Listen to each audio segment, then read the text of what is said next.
There we are. So, welcome everybody. And good evening, Deborah. It's really great to be here to celebrate the book launch for, here we have this absolutely wonderful. There it is. There it is. Here is the book.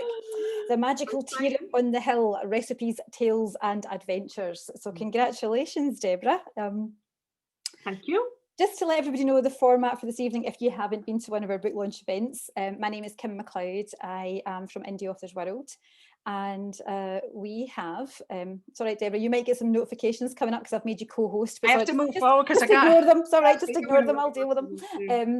I'm from Indie Authors World, and we have had the pleasure of working with Deborah over the last few months to help get her book out from being a Word document, then a printed folder with all your all your pages, now to an actual book that is there in all its glory.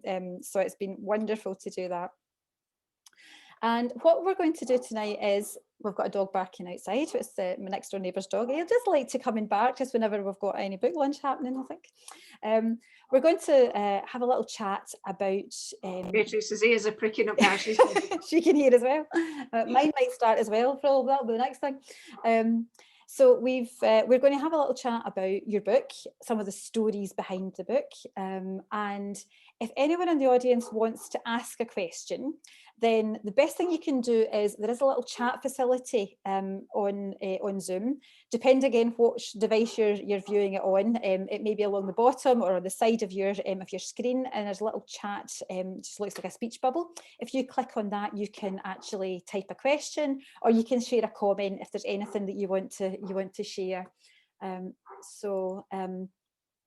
So it just lets you kind of be a little bit interactive. And what we'll do is we'll also, hopefully when we'll get some time even to open the mics up and have a little chat with some people as well. And we'll see how we go for time.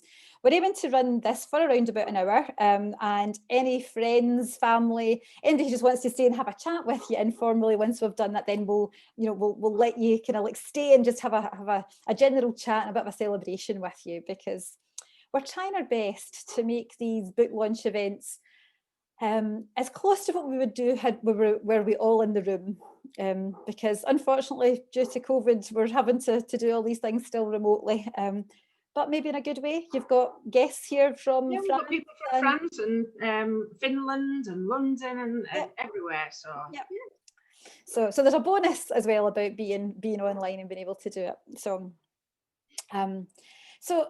congratulations, Deborah. I mean, this has been it's an amazing journey for us to work with you. I've had the absolute pleasure of getting to know you over the last few months, and my only regret is that I didn't know about the tea room beforehand, because it's absolutely the most wonderful place, just that you get that feel for from reading your book and getting to know you. And I would have absolutely loved it. So I'm sure we're going to hear a bit more about the tea room and all that went on there.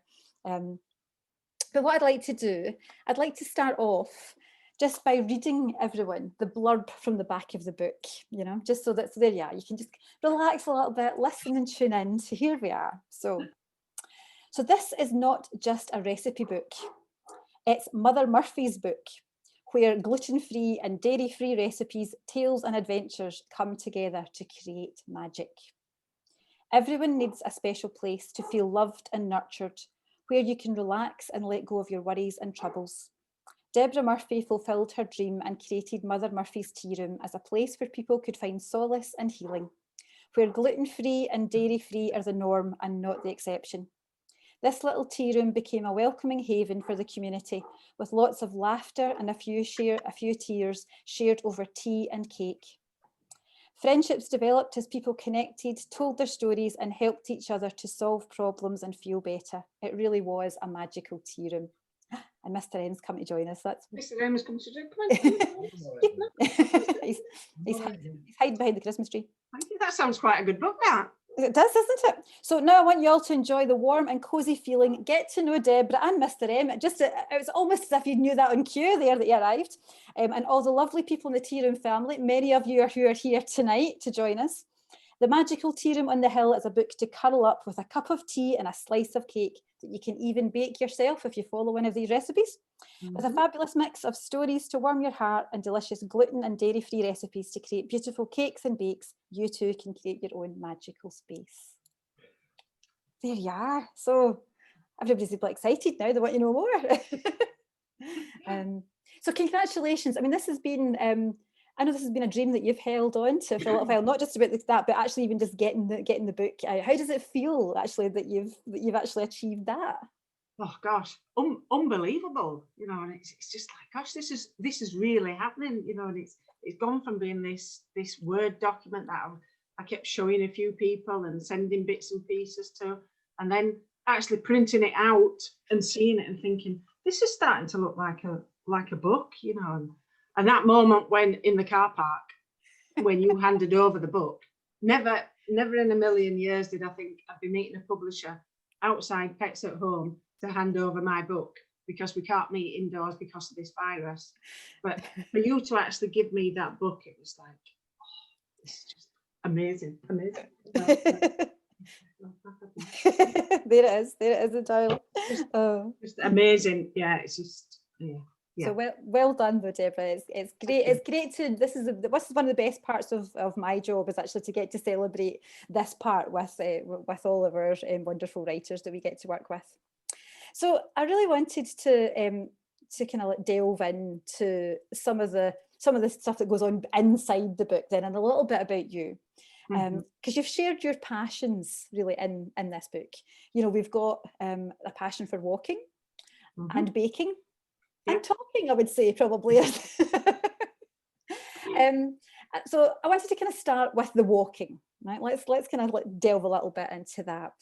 What got you interested in hill walking? You know, how did you get started? Gosh, years and years ago, as it's always been something that I've liked doing. And where Halifax, you know, a couple of miles walk and you were out in the hillside, and do you know what? It's just great. It's just great, you know. And I love going up the hills so that you actually get a view. I don't like going up the hills because I've been up that hill, which is the tallest hill around. What I like going up for is the openness and the views that you get, and just that feeling of, oh, look at this, you know. And that's why I do the walking. So it kind of came from just wanting to have a little bit of freedom, really. But now I got so that I was doing cycling, and cycling was really my passion. So I actually got more into cycling than I was walking. But now, because the lovely Mr. M here has bad knees, he can't do a lot of the long walks with Beatrix now. So I take Beatrix. And do you know what? Some of the hills up in Scotland are just absolutely amazing, you know. And I thought I'd been up big hills in the Dales and in the Lake District, and then started climbing the hills in Scotland, and I was like, this is just like something else, you know. The Lake District is like a mini Scotland, you know, and the views and the height that you get to, you know, it's just amazing. Yeah. And you can see that passion actually even as you start to talk about it, because your face lights up, you know. So and I do a lot of my thinking, whether I'm out on the bike or whether I'm cycling, because I like to do that by myself. Sometimes I let Jim come along with me, you know. But if I go out with Beatrix, and me and Beatrix, we chat away together, you know. And we have deep and meaningful conversations, me and Beatrix, you know, when we're out on the hills. Absolutely. You know, so, and I do a lot of my thinking out there, you know, and I can be thinking, oh gosh, I just can't work this out. And then suddenly you go, oh, do you know what? That's what I'm going to do. You know, and then Beatrix says, I knew that all along. She was just waiting on you finding the answer. Exactly. Yeah. So I mean, so it gives you that sense of space and a bit of freedom and thinking time. So what about the picnic then? You know, There's always got to be a picnic. Always got to be a picnic. There's always got to be a flask of tea, a sandwich, cake, and chocolate covered mint cake. It's just has to be, you know. And if Ben's there, Ben will agree with that. You know, that's when he was little and I used to take them walking. We always used to have that. They used to have the little sachets of Lucozade and used to have their own little rucksacks on. But there's always a picnic. Yeah. Yeah. So, and that's where some of the stories come from. Because, you know, if I've got a cake that's come from the tea room, well, not literally from the tea room, but a cake that I make in the tea room. Yep. Although sometimes in the tea room, I was known to, if it had got to sort of Sunday and I was wanting to go walking, I had my eye on a cake and there'd only be one or two left, I would kind of slip them off the counter and go. And then Jim would say, "Oh, yeah, there's some cakes." No, there's not. They're gone. Where they gone? I don't know. They were planned for the picnic hamper then, for the picnic for the rucksack for the cows. Well, shall I tell you what Jim used to do in the tea room as well with the ham? You know how Yep. Jim cooked his own ham, which is absolutely gorgeous. And I used to go into the fridge in the tea room and there'd be this ham wrapped in foil. And I'd be like, "Oh, what's that ham for? That ham's not," because everything has to be labelled. Yeah. Oh, it got to be labelled when it was cooked, when it was opened, Yeah. you know, when it was looked at, you know, labelled to death.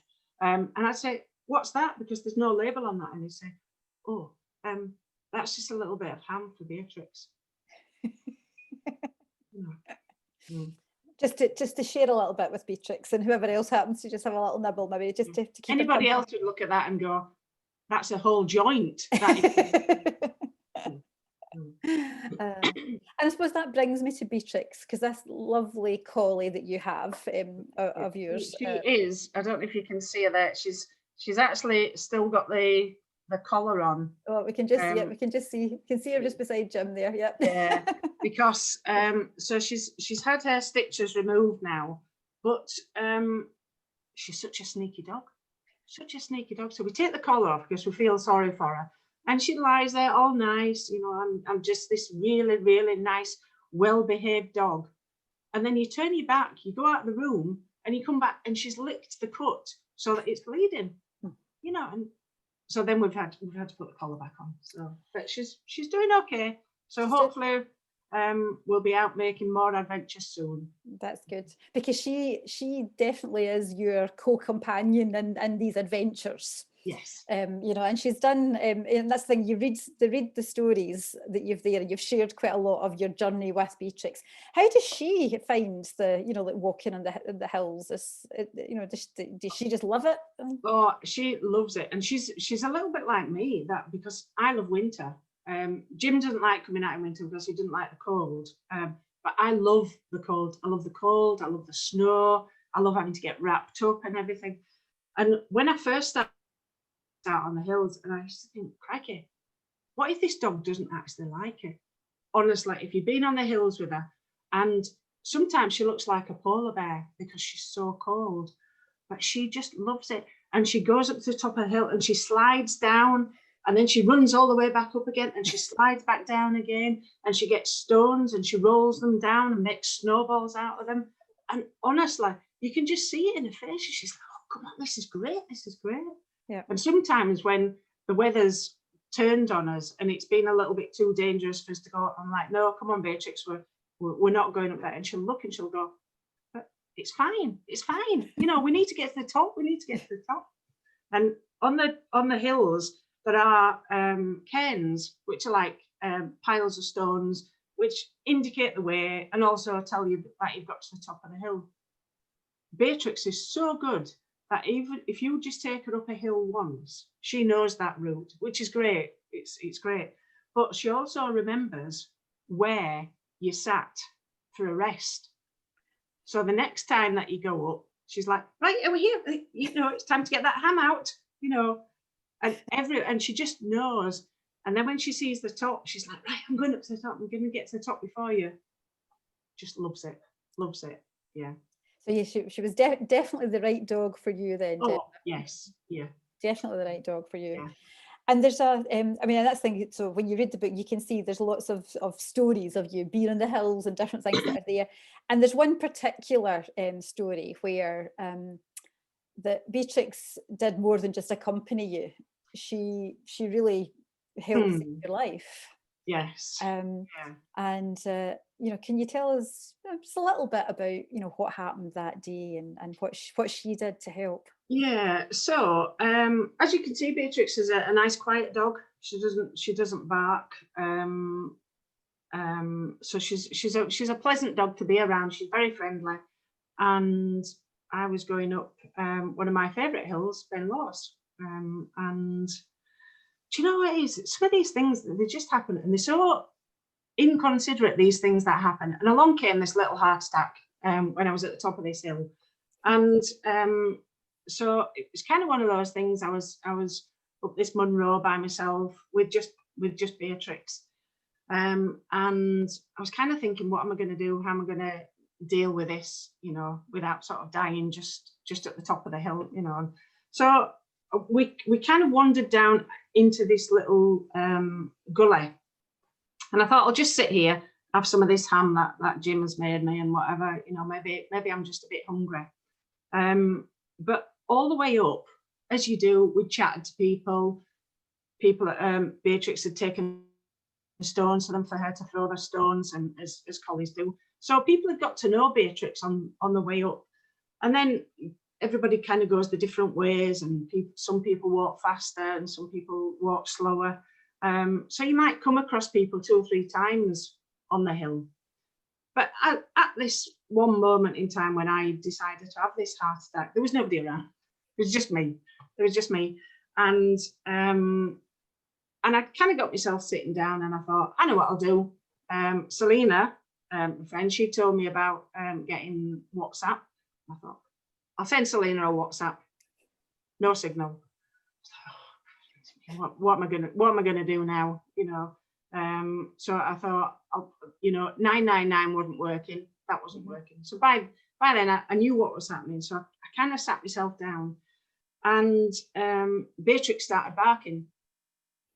And she started barking and barking and barking like never before. She just didn't. And we were in this basin, and it was even irritating me, because as she was barking, it was echoing, and it was like echoing all the way around this lovely, peaceful basin that we were in at the top of this Munro.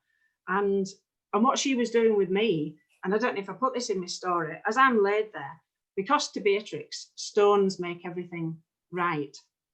And Beatrix was putting stones on me, and she's piling stones on me. And I'm like, my chest is heavy enough, you know, and she's putting all these stones on me.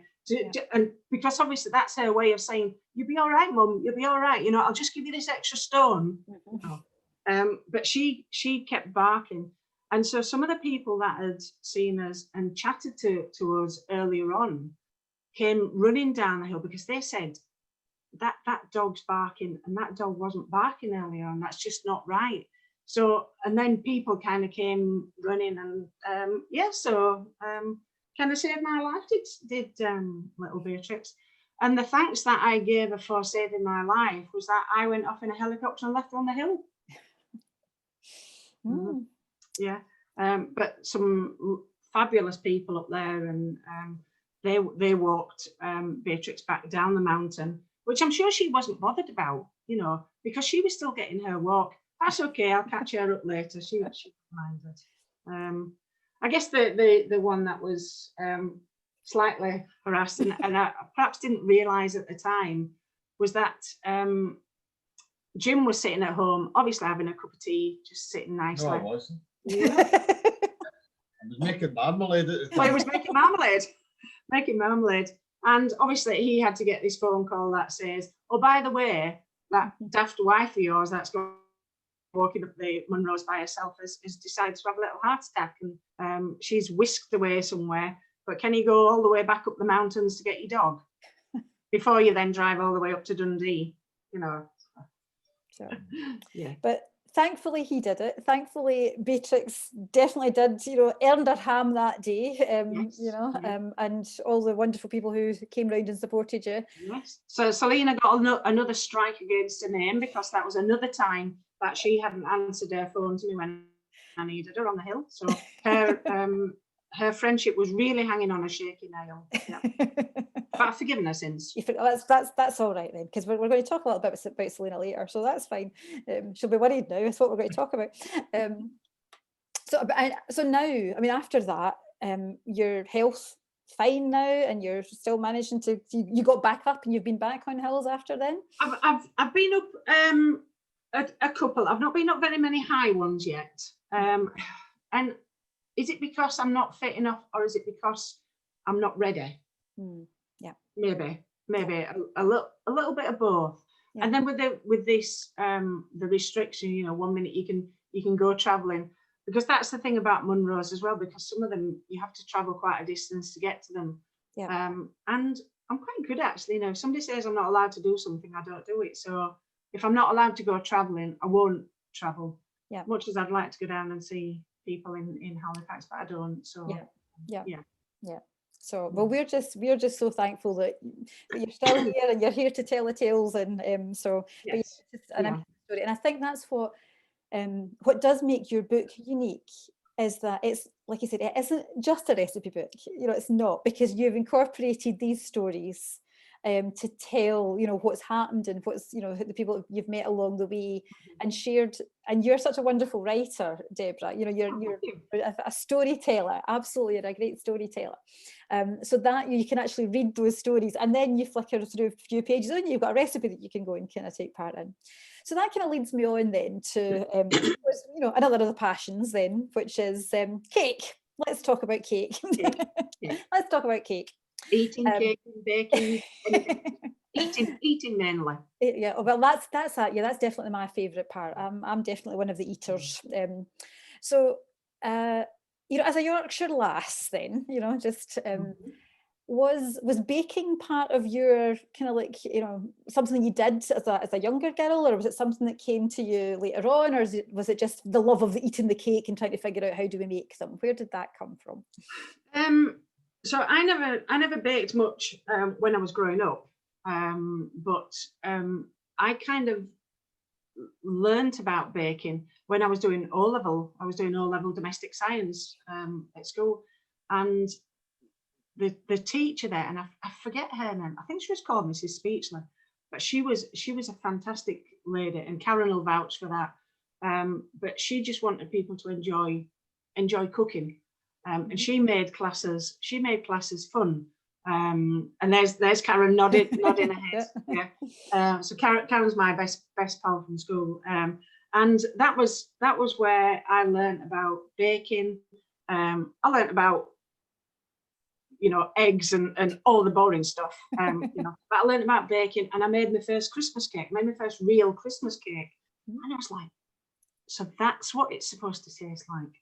That's what it's supposed to feel like, actually spending time making something, you know, watching it grow, watching all these ingredients, put them together and thinking, wow, look, that cake's actually come out, and then covering it in marzipan and icing and decorating and taking it home, and that being out on the table at Christmas. And that was it. And I was like, I'm never, ever going to buy a Christmas cake in my life, you know. And I've probably bought maybe half a dozen in my life, and that's, if that, you know. You were making your Christmas cakes recently, because you were showing your yes. Watched the video of you making the Christmas cake. So yeah, so the Christmas cakes are part of our December boxes, which will be going out from there. So but I just love all the Christmas foods and everything. I'll tell you a little funny tale about Christmas cakes. And young Benjamin there is he doesn't like me calling him Benjamin, actually. Ben. So as I say, when the kids were younger, and I used to make Christmas cakes, and I'd make a big round one, and I'd cover it in marzipan, and I'd cover it in icing, and I'd peak it, and I'd make it look like snow, and the kids just used to love it. And most kids didn't like Christmas cake because it was too rich for them, but Benjamin did. Ben did. He loved it. And he said, "Oh, Mum, can I have a piece of this cake?" So it was a huge, big 10-inch round cake. So you can imagine by the time you've got the icing, huge. So I was thinking, right, to make it easier, what I'll do is I'll cut out and I'll slice that quarter. So I sliced out this quarter of the cake. Little Ben is about a 7-year-old, and he says, "Oh, Mummy," he says, "I can't eat such a big piece." It would have had to go right enough, but yeah. So. And there's something about Wensleydale cheese with Christmas cake. Yeah. Oh, yeah. Karen's, yes. Yeah. If you've never tried it, I've never tried it. So. Oh, and Sue will vouch. Sue's yes, yeah. Slice of Christmas cake and a slice of Wensleydale cheese on the top of it. If you've not tried that, you haven't lived.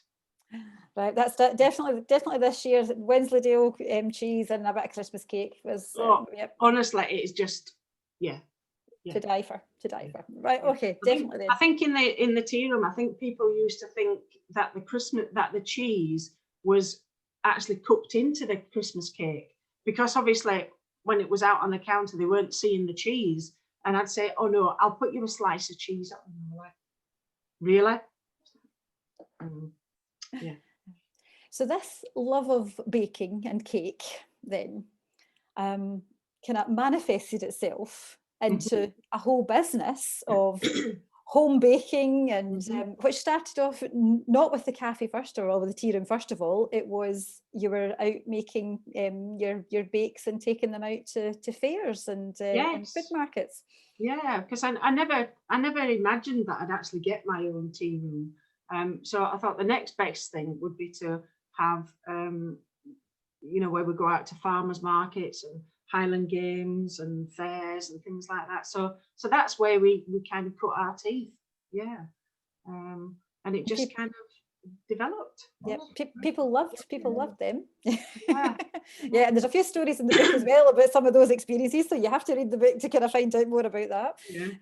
The lovely Scottish weather that we have for outdoor things, it's like yeah, and Jim used to love that, didn't you? Oh, fantastic. Yeah. Yep, that's it. You don't really get to. It's at night time when I say to Jim, and the house is all quiet, and I'll say, "I was just thinking," and you can see his mind go, "Oh no." Yeah. I think that's maybe why we've got on so well, Deb, because I can think I do the same. I'm usually with Sinclair. I've had an idea, and that's him going, "Oh no, what are we doing now?" This. But the trick is then making them think like it's their idea. Yep. Yeah, and we're usually quite good at that too. So then you had this dream, though, as you said, of having a tea room. That had been a long held dream, which you said earlier that you never really thought you would achieve. So what inspired the dream, though, of the tea room? What was it that you really wanted to have? I wanted somewhere where really somewhere that my grandma would like to go, because she liked to go out into little cafes, and she always drank out of a china cup, and always ate cake. I don't think I ever saw her eating a full meal. She was always living on cakes, and I just wanted somewhere where I'd talk to the people when they come in. I didn't want to be one of these huge places where we had to have lots of staff to serve everybody. I wanted to be the person that served people, so that I could chat to them and watch them as they ate the cake, not stare over them as they ate the cake, watch them so that they see if they're enjoying it. And because that's part of baking, is actually making something and then giving it to somebody and watching them enjoy it. And a lot of the time you'd see it and people would come into the tea and you could see them so fed up. And then you'd put down in front of them, you put the teapot down and the china cup, and they go, "Oh, this is quite nice." And you put some cake down in front of them, and they'd start eating the cake and drinking the tea, and you could see them, and you could almost feel like you could see the weight dropping off the shoulders, and see them, and before long, and the smiles would be there, and that's what it was about. Yeah.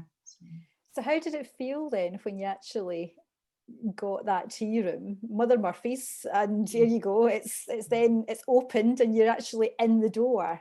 How did that compare then to it was just unbelievable. And I think actually our very first customer is here. I've got the views separate, different. Nana who's over in Finland now, but she was our very, very first customer that walked in on our open day, and she was actually living just round the corner from the tea room, and she and her boyfriend were over from Finland, and they were students, and they'd been living there for, I think they'd said, the best part of a year, and they'd been looking for a traditional tea room and hadn't found one, and couldn't believe that one was actually opening right on their doorstep. Yeah, unfortunately, it was just before they were going back to Finland, but you know, but they did manage to spend quite a bit of time. They used to come in every day, and they'd have their scones, and yeah, so it was good. Yeah. Oh, which is amazing. And then the cafe really then kind of took off, because you then had this amazing menu of gluten and dairy free cakes that but neither you nor Mr. M are gluten intolerant or celiac or any of those. So what was it then that really kind of like spurred you on to really develop that range? It kind of happened by accident, actually, because when we were first setting up and starting to dabble into the markets and things like that, I used to take cakes out to, we were in a training company at the time, and everywhere I went, I'd take out cakes. I said, oh, this is a new cake that I've tried, you want to try this? And there was one place that I was going out all the time, and this one girl used to say, I can't have that. And I was like, I know. And she said, it's got gluten in it. It's like, gluten? I don't remember putting any gluten in it, you know. And then she said, no, I can't have gluten. You know, she talked about celiac. And I'm like, what? I really didn't have a clue what she was talking about. So I was like, don't you worry about that. I'll make you a gluten-free cake. Don't you worry. Next time I come, you just don't know, you know, the waste that I had. And it kind of developed from that. And then when I was going out into the farmers markets, and we were at the Stirling farmers market, and people were coming and saying, oh, is that gluten-free? Is that dairy-free? Because you can't get that anywhere. I was like, really? And it kind of fell on from that. And then the more I made, the more people came for it, and then told other people. And then people like Selena arrived in the tea room on the hunt for gluten-free cake. And then I realised, I started tasting the commercially made gluten-free stuff. And I was like, this is not good. This is not good. So I set about to try and make sure that everything I served in the tea room was, as much as it could be, gluten-free, dairy-free, but that it tasted as good as a non-gluten-free version. And the best people to test were the customers in the tea room who weren't gluten-free. And if they were like, we can tell that's gluten-free, I had to tweak it. Sometimes I made things that just didn't work. So they were just discarded, and they were never seen on the menu again. Oh, what's Karen got there? That looks like Karen's got a nice biscuit. Yep. Yes. Yeah. And you know, I think people who are with celiac disease, that they're having to put up with such poor quality, and they have to put up with it because it's the only thing on the menu. That's better. It's getting better, but it'd be like, oh, well, I'll have to have that one pre-wrapped dry biscuit because that's the only thing that I can have with my coffee. So that's, and I can absolutely testify, having tasted your wonderful cakes, that they are absolutely, you know, fabulous. And that's the thing. So that's because I know my daughter for a little while we were doing the test to find out whether gluten was an issue that was for her, and we did all that. You're going through and buying stuff and like, this is like eating cardboard, or you know, it's like so you're, that's the thing, is that those people who weren't looking for gluten or dairy free could have and taste and eat wonderful cakes and bakes, and those people who were looking for something, you know, were no doubt in heaven actually for the range that you had. Yes. that really takes us, I suppose, then to Selena, because we were just kind of mentioning her, so and so your recipes they've been named, a lot of them have been named after your lovely customers who had sort of favourite cake. Yes. And that lets us know really how special your tea room was for a start as well, because there's not very many places that you can go in and you've got a cake or something named after you because you happen to have been one of the customers that's really liked that cake. And Selena had Selena's coffee cake is hers. And she came into the cafe, like you said, to find something gluten-free, but quickly became a good friend, I would say, of yours. Well, apart from the times when she hasn't answered a phone. Yeah. So yeah, 2 strikes. On the hills. But, 2 strikes, but she's not got her third one yet, so she's just hanging on. But and I don't know whether I think I'll maybe just ask you. Well, we're going to ask Selena, but we'll let her speak later because I'm just so conscious of the time, and we've got a bit that we want you to read. Because if you get Selena talking, actually, Selena's another Yorkshire girl as well. So. Oh well, that's definitely having started. So, what was it that also that you think that actually helped Selena to kind of stay and become part of the community? What else were you doing then within the cafe? Because she helped teach you something as well. Oh yes. So when she came in, and I'd made some curtains for the tea room, patchwork curtains. She said, "Oh, these are nice." And I said, "Oh, I made those." And she was like, "Oh, do you craft?" And so that kind of got the conversation going. And she was saying that her thing was crochet. And I'm just watching, I can see Bev there, and Bev's sitting there crocheting away. Yeah. Oh, so is Selena. Yeah. And she was saying that she crocheted, and I said, "Oh, I've tried that so many times, but I can't do it because I'm left-handed." I said, "I just can't do it." And she said, "I'm left-handed. I can crochet. I can teach you." I was like, so you can. So we organised for her to come back. And honestly, within half an hour, the next time she came back, I was crocheting, and I just love it.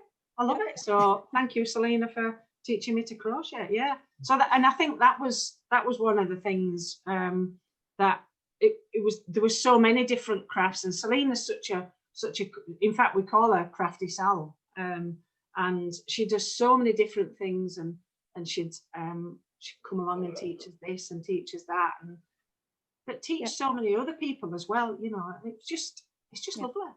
So I mean, what more do you need than tea, cake, and crafting? Bit of crafting, yeah. And I think that's what, and it absolutely comes through in your book, that you created then this absolutely magical place, because you had this community hub. It wasn't just a tea room that somebody came in, got a cup of tea, a bit of cake, and then left. It was a place to share and connect with other people, with the crafting and the book club and the other things that you were doing, that no doubt had a big impact on a lot of people. And you can tell that the love that they had for it as well as yourself. So you must be really proud. I've got the view different, and I'm looking at all these people that have actually turned up tonight. I'm like, just me. Yeah. So you must be really proud though about what you actually managed to achieve then at that. Unbelievable. And I mean, in summer when we had to make that decision to close the tea room, it was just one of the worst days ever. And even now, and it's easy to say, "Oh, we need to move on. The tea room's gone. But it's so hard because, and as you see, there are all these people here that came that I know because of the tea room, and it's like the advent calendars that we'll be putting up tomorrow in the tea room, and that's not happening. And the getting people to try Christmas cake with Wensleydale cheese, and the times that we never knew when Jim would turn up with his guitar, and he'd just play his guitar, and we'd have a little bit of a sing song, and you never knew what was going to happen in the tea room. You never knew. You kind of had a bit of a guess. We knew that on a Friday and a Saturday and a Sunday, we could almost guarantee that Bev would be in, and her dad would be in. Selena used to come over when she could. Anne sitting there, and Reed had come in, and she teaches at the college, so she'd come in with a book. She'd pretend to read, never read, but she'd sit there, and it was all the people that Gus with his stories. And Gus with his stories, yeah, Gus coming in telling us all these. Gus used to talk about all these walks up the hills and his mountaineering, and I'd tell him where I'd been, and he used to come in on a Wednesday, and it's because we were closed Mondays and Tuesdays, and he'd come in on a Wednesday. So where did you go? Where have you been? Where have you been? Oh, I've been up there. And did he get caught here? And did this happen? And and it was just great. Yeah. So I think that's the thing, is that it's obviously it's sad that it's not there, but I think you're capturing the stories, capturing the recipes, capturing the people, in that book has helped then to make sure that what happened in the tea room isn't just lost because the tea room's gone. I think that's the magic as well of what you've created in the book. So yes. that's great. And on to that, so many memories.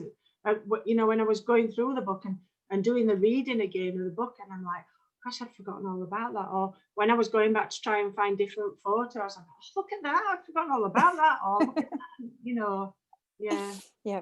So I'd like you, if you can get ready to read, because you're going to read us a little section from my book. From your book, yeah. I have read reading a bit from your book, and you're going to read us, I think, The Curse of Glen Lyon. The Curse of Glen Lyon, yes. And so I wanted to read one that involved Mr. M and Beatrix, and hopefully gave people a little bit of a laugh. So here goes. So, The Curse of Glen Lyon. So today was the day I was going to climb one of my favourite Munros. Apologies for the pronunciation. Stucan Lochen, starting with a drive through one of Scotland's finest remote glens, Glen Lyon. To add to the enjoyment, Mr. M was coming with me and Beatrix. Yeah. So at 6 a.m, the sky was clear. It was still dark, but I could see the sky was cloudless. It was going to be a fabulous day. By the time breakfast was finished, lunch and flasks of tea packed into rucksacks with warm clothes and waterproofs, daylight had arrived and the sky was clear blue. So the drive up to Glen Lyon is a bit of an adventure in itself, and today was no exception. It started with a tootle along the M9 motorway to the Callender exit, then the wonderful drive along the A84, past the impressive Ben Ledi and alongside Loch Lubnig. The views, they were amazing. The loch was glass-like and so clear, it was difficult to decide which was the reflection or the real thing. Driving on through Loch Earn Head and up to Glen Ogle, I glanced over at the old railway bridge, remembering the many different cycling adventures I've had on that cycle track. So the road from here sweeps down, passing all the newly harvested trees, giving a glimpse of the twin Munros of Benmore and Stoke Bennon towards Crianlarich, then down to the small village of Killin, passing the impressive tumbling falls of Loch Dochart. A mile or so beyond the village, we took a small single-track road towards Ben Lawers and the Bridge of Alge. At least there'd be no snow today to make the journey hazardous. So it's been a few years since I drove all the way down this glen, and the map's a little bit vague. Drive to the end of the single-track road to the dam.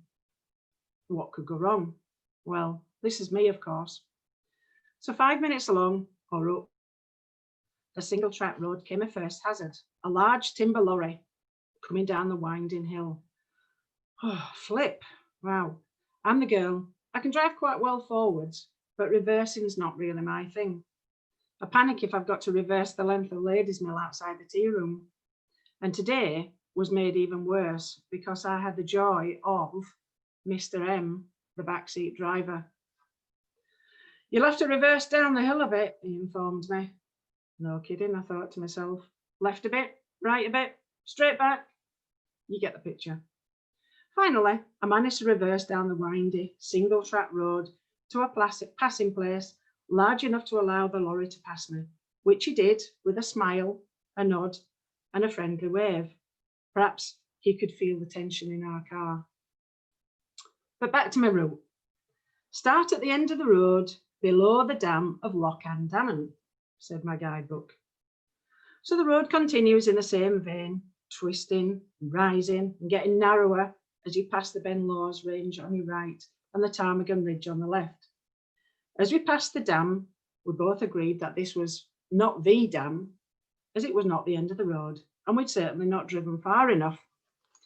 I continued on the road, ever conscious of Mr. M gripping his seat, sighing, gasping, and I'm sure I even saw him mopping his brow.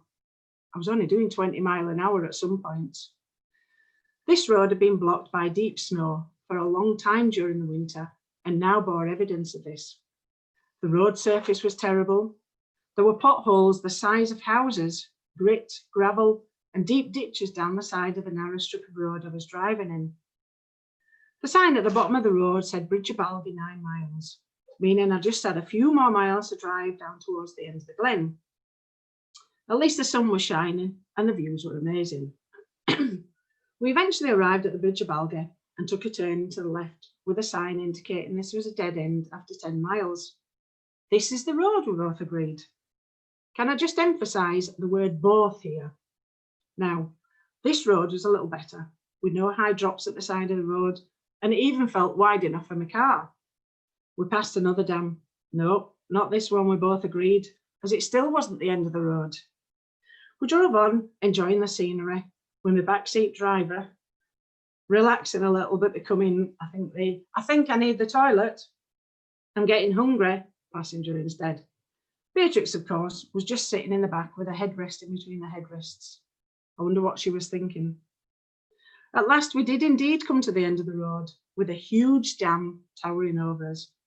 Mr. M very proudly announced that this was not the right dam, as he clearly remembered there should be a large parking area with signs all around. As he got out of the car and did what he needed to do, I turned the car around, and yes, I did contemplate leaving him there. You'll just have to go back and find the right one. You've obviously gone the wrong way, he advised me. Obviously.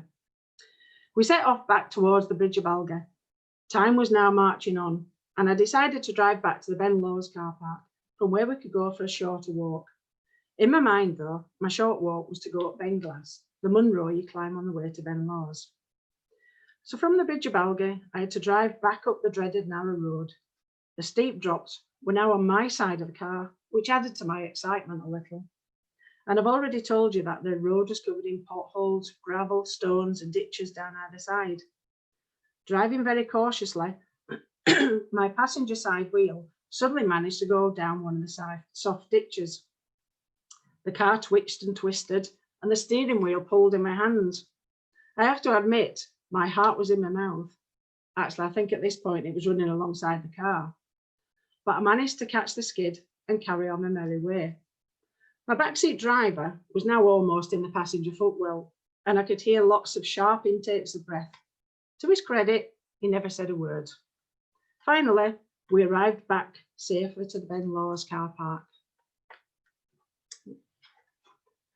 Excitement over, it was now nearly lunchtime, so we had some of our picnic lunch in the car before donning our walking boots ready for the walk.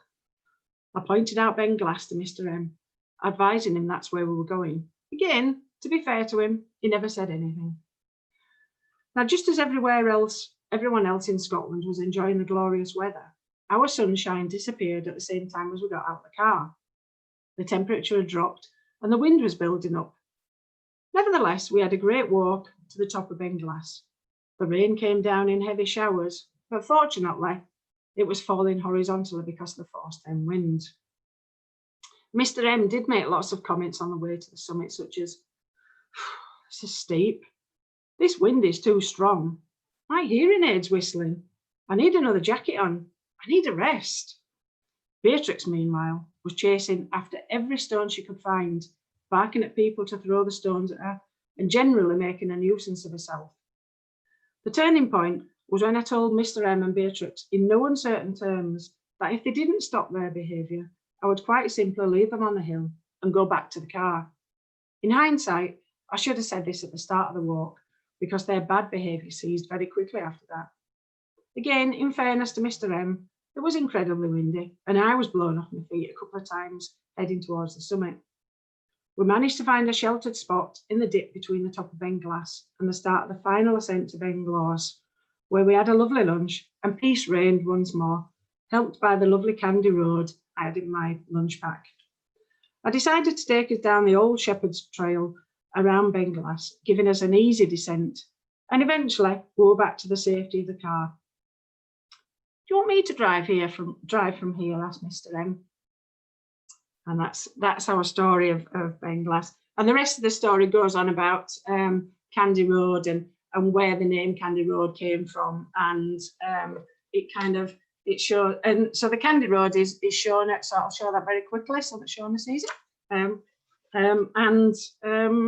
Yeah, so that's that kind of tells you a little bit of what I'm like out on the hills and how tolerant I am with Mr. M, and sometimes how tolerant I am with Beatrix. Yeah. I think that, did you ever find the right car park at the right dam after that? We did. Yeah. And is Gus still there? Gus will know exactly what I'm talking about. And when you're going along this, it really is a little single track road. And I can see it now. I can take you to it now. And there's a little road that goes off to your right, isn't there, Gus? And if you miss it, you just tootle along the valley. And it's so nice that you just get carried away. And then you do come to the end of the road and there's a huge dam, but it's not the dam. And then you have to go all the way back. But on the way back, you can't actually see this little road. So you miss that road again. So, yeah. It's just one of the adventures. Yes. Yeah. So, I mean, that was fabulous. It was really good to hear that, a kind of sense of the, some of these tales that you have shared throughout the book, which are just absolutely lovely. It's such a great read, and that's what I mean. Just about, so those people are sitting there thinking, well, I don't really want a recipe book. It's not there are recipes because you're teaching them how to make your cinder toffee and the rocky roads and all those wonderful recipes that are there, that are named after all these great people. But somebody actually could read this book, and I think it's a great gift book. I think that's for someone who wants to be entertained, just to kind of sit and, you can sit and read it and flick through it and then decide, oh, I think I might have a go at making some of this, It's just is a real mixture. And was that in your head when you were writing it? Because like you said, most people would either write a recipe book or they would tell their stories of their tales and their climbs, So what was it that actually got you inspired to think, I could just put this together? It kind of, I wanted to write a recipe book as I'd into the tea room, and sort of, because I was always writing the recipes down. I thought, I could put these in a book. It was kind of a little bit of thing. And then I was doing the Facebook, and I started doing the blogs and putting the tales in, and people were enjoying the tales, and it just kind of happened, and the next thing it was, I could put this in with it, and I could put that story. Do I remember the time when I was at the top of the hill when we were having that, and so I put that story in, and do you remember that time I was up that hill when we did this, or even just the tale about why custard creams became Tom's custard creams. Oh, is your dad here, Bev? Is he here? No. So dashing Tom's not here. But it'd be telling the tale of why a biscuit became somebody's biscuit, or why the fruit tea loaf became Anne's fruit tea loaf, and gosh, when I'm looking here, we've got you can see them. With Ben's ginger nuts, and so Nadia Lonzi there. So she's mentioned in the book for our parking, because a little bit of a mix up with a dialect, and I was up in Scotland chatting to Nadia, and I was feeling a little bit like a fish out of water because I couldn't understand all these Scottish accents. And I was talking, and I said, so do you have parking in Scotland then? And Nadia said, oh yes, she says, we all get a car park each. I was like, parking, not parking. Yep, the accent has to kind of really be right for people to understand. Absolutely. So, I mean, I think it's absolutely amazing. I've loved the stories, the recipes. I got to taste the cakes. And that really leads us to what you are doing now. then? Because as we said, it's really sad that, you know, Mother Murphy's Tea Room has gone as a physical space, but it's not gone because of the stories, but there's also what are you doing to kind of keep the baking side and the business alive? So we've spent the summer working with some great people, Greg included there. That's I can see down at the bottom of the thing. So helping us get together our online store, and many times I could almost hear Greg rolling his eyes at me, you know, when he was trying to drag me into this world of technology. And I'm still kicking and screaming a little bit. But I'm getting there, and our online store is actually there now, so people can buy the cakes, and I mean it's great because it now means I can send them over to Sue in France, and they can go over to Finland. Maybe not in January, I don't know, and how that'll work. But anyway, I'll worry about that in January. But yeah, I'll send them as gifts. Send them as gifts. Yeah, sure. So they can go and search out. So it is mothermurphys.co.uk. Yes. Yeah. And they can, from there, you can see your cakes, you can order your cakes, you can actually even order the book from you and get a signed book from us, and gift cards, and but also keeping the community on Facebook as well, because within Facebook there were a lot of people that became part of the Tea Room family who never actually came to the Tea Room, but they felt like they were part of the family because they followed us on Facebook. And that was part of what the Tea Room was. And if those people still follow us on Facebook, that's great. And we still see people that never came into the Tea Room but are still following us now, and still enjoying the tales that we tell. And I need to go out and have some more adventures now and build up some more stories. And yep. You know, I think I've probably been in long enough over the summer, and I think Jim's probably sort of pushing me out the door now, you know. You don't think it's time you were up the hills, you know. Not right. So we look forward to some more tales and adventures. I'd like to say, hopefully, when we can think of COVID being in the dim and distant past, and we can actually just get out and about again, then that'll be it'd be great to kind of keep an eye on what else you're up to and what else you're having your picnic that day, you know, when you head off for the hills. And hopefully Ben's got in his mind that he wants to come up and climb some mountains with his mum now, so when he can, is going to be coming up. And I was actually watching, digressing a bit, but I was actually watching Wild the other night, you know, with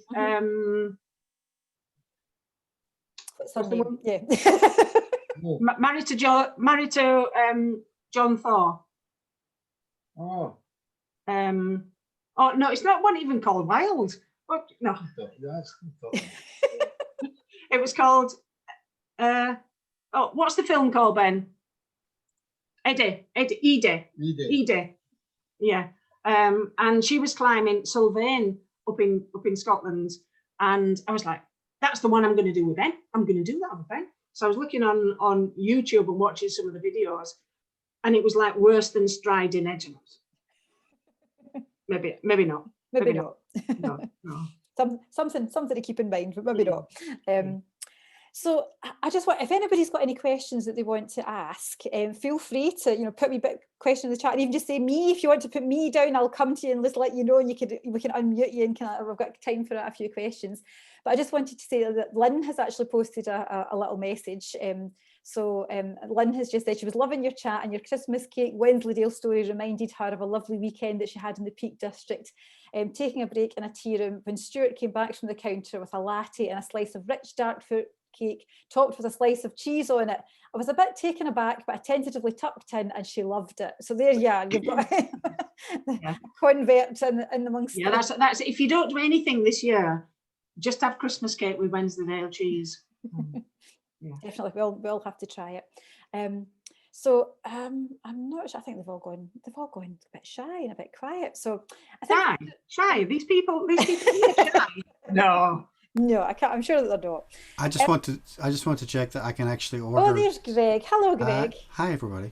I just want to check that I can order some gluten-free cakes for my stepdaughter who's staying with us just now, and she's like gluten everything intolerant, basically. Intolerant of me, actually. I don't think you can actually do anything about that. But anyway, I basically need to get like a box of cakes for her, so that don't just shut her up, basically. Well, do you know what, Greg? I know just the place for you to go. Well, that's what I was thinking. Yeah. If you go to Mother Murphy's, you will. See, I set that up perfectly, didn't I? You did, didn't you? Yeah. But yeah, right. And I can buy the book there as well, yeah? you can buy the book there, yeah. Right, okay. What else can I buy there? Jams, maybe. Right, okay. Good. Maybe jams by the end of the week, yeah. Nice. Good. Okay, brilliant. Fine. I was just checking. Yeah. Well done. I know. I was just trying to type in the chat, and I've only just sent it to Lynn. So I actually was trying to just reply to her. I was trying to send this to everybody, then put the address in, failed miserably there. So mothermurphys.co.uk is the link. Thank you, Greg. I'm sure Greg will put that in for us. Greg will put that link in. You can put that link in at the chat for us. There you are. He's the man who can manage that. Has nobody got any questions then? Oh yeah, well, I'll just see. Yeah, which we see. We've just had. Selena's just said, oh, what do you see happening in 2021? And I can't wait to see you face to face again. Happening in 2021, I will get to see Benjamin again, and Chloe, and Harley, and Minnie, and just to be able to see people. But Mother Murphy wise, just to continue doing what we're doing and have more and more products and more adventures, and really just the same. Do you know what? Never say never. When my numbers come up at the weekend, when mine and Selena's numbers come up at the weekend, or if somebody happens to have a spare castle, spare castle going spare, that you just need a tea room to sit in, never say never. And there may well be another tea room. Yeah. Who knows? We would all love to be there. Beverly's asking, are you going to do farmers markets again when they open up? Yeah, that was another thing that we were thinking. We were planning to do that this year, and then do you know what? There's this bit of a bug going round, and it's just stopping you doing everything. I know. So, but yeah, I would like to do that. I will do them all year round. Mr. M will do them in summer. Quite right. I can totally do that. Beatrix will sit next to me all year round, hoping for tidbits. Yeah. Yep. So that's there you are. There, Greg has actually put the web link up. Thank you very much, Greg. So there you are, mothermurphys.co.uk for everybody who wants to check out. And even if you don't want if you want to give a gift card to somebody so they can have a treat for Christmas, then that's it, isn't it? So. Another question here we have, Angus asking, after hearing your story of travels in Glen Lyon, perhaps a navigation chat should take place with him in the future, he says. Well, yeah, and you know what, you'd think that I shouldn't be allowed out on the hills myself, climbing up these Munros, if I can't actually find the start of the walk, should I? But I mean, if you've never driven up Glen Lyon, actually Glen Lyon is reportedly where Pontius Pilate was conceived.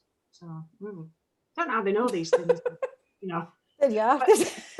A fascinating fact. You heard it here. Angus is going to tell us something about that. I was just going to say that don't worry about it. We've all made mistakes. If you don't make mistakes, you don't make anything. That is very true. That is very true. Make mistakes, actually learn from it. Mm-hmm. But mistakes in the hill can be very hazardous, of course. Yes. Down in the glen, it's not so bad. No. Unlike touching the void that I was watching the other night. I think looking at the map and planning should be part of your future. Mm-hmm. Well, I did, and it, on the map it's just this single track road, Yeah, but you forgot to turn right. Yeah. Well, actually, the little sign that used to be there is not there now. Yeah, that little sign that used to just, there's that piece of wood that tells you that you're going right there, is not there now. Mm-hmm. So somebody like yourself, Gus, who goes up that valley quite a lot, needs to put that piece of wood back so that we don't miss it. Yeah, because this road is like about that wide. Yep. So if you don't look, and you've already got your backseat driver with you. You know, it's difficult. Yeah, yeah. So, thank you, Angus. That was that was a good piece of advice. There we go.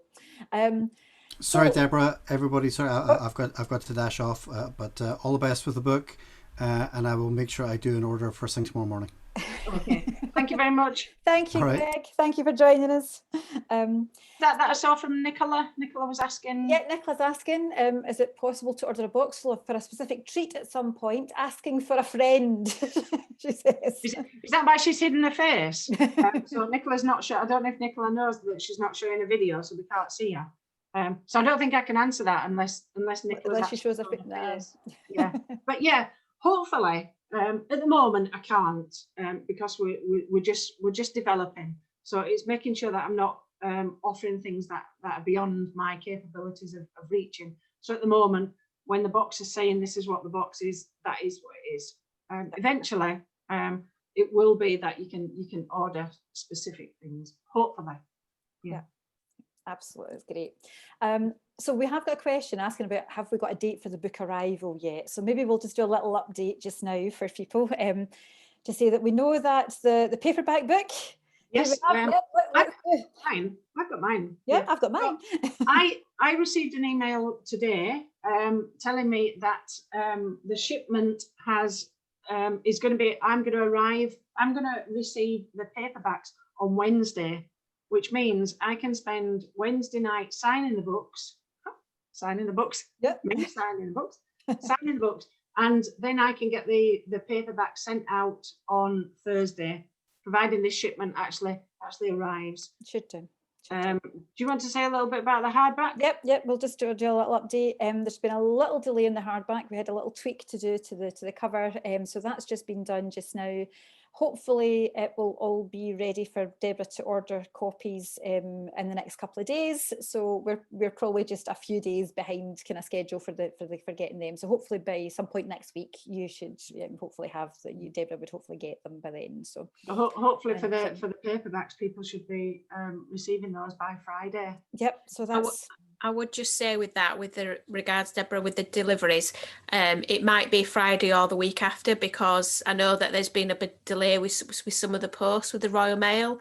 They've had quite a few posties been going off again with the COVID and stuff, the isolation. So just so people don't think it's gone astray, just bear with. Yeah. Thank you, Selena. Thank you. So can I say now, I'd like everybody, if we can, unmute your mics for a little minute. I'm going to put us back to gallery view. So we've got this is where we suddenly hear this huge amount of noise coming round. And if everybody if we've got everybody unmuted, then what I would like us to do is, as if we were in the room with you, I would like us all just to give Deborah a big cheer, a round of applause, and say congratulations, Deborah, and good luck with your book. Well done. We've thoroughly enjoyed listening. Well done. Congratulations. Hey, well done. Well done, Cheers, Deborah. Here's Well to done. a lot of success. Cheers. Cheers. Oh, that was lovely. Hi, Jim. Hi. So what I'd just like to Deborah, just take a bit. I'll just put you back on speaker view just for a little second. And Deborah, if I know that you wanted to say just a few people that you really wanted to thank. I know you've mentioned them earlier already, but if we there's certainly a certain Mr. Somebody sitting beside you who I know who, if it hadn't been for he's there. Well, I suppose I have to thank him really. Yeah. Even if it's only for the fact that he went to and got Beatrix from the top of the hill. But no, I mean, he does. He's had to. He puts up with an awful lot, and he kind of took on. That's how my hair's white. So he's been there at your right hand side throughout all of this, which is fabulous. So and I know that and Ben and Chloe and those two wonderful grandchildren of yours as well, I know are so special to you. Yeah, so Ben's there down in Halifax, I think Chloe's had some sort of problem. She's not managed to get on tonight. But yes, She can watch us on catch up. We're just like the like the TV. You can see it and on I mean, catch up. there's Sue over there in France, and Sue was my old. Well, I don't mean old. I don't mean old. I mean, she was my manager from a couple of years ago when I worked in Halifax, and without Sue, I just wouldn't be where I am. You know, yeah. So yeah, she's just amazing, and she helped me beyond what anybody would know, and perhaps even beyond what Sue knows. Yeah. So yeah. thank you. Thank you. Yes. Yes. Thank you, Sue. And I would just like to say a little last thing, just if we say a little word for Helen Cochran did the illustrations here and captured Debra on the front, and on the back we have the wonderful Mr. M with his guitar and the boots, and we've also got the dog there. So I think, just to say a little thank you to Helen for the work that she did to actually kind of capture. I've seen Anna, our sister-in-law there. Yes. So can I say, I'm going to close the official part of the evening, but can I say thank you to Debra, to Jim for joining us, for Beatrix being in the background, and for everybody coming to join us tonight. It's been such a pleasure. Thank you so much for everybody coming out. I'm just amazed that people have taken time out to. I mean, all that travelling from France and Finland. Yeah, it's been amazing. So thank you so much, and I hope you all enjoy the book. Yeah, so stay along and chat if anybody's not rushing off. And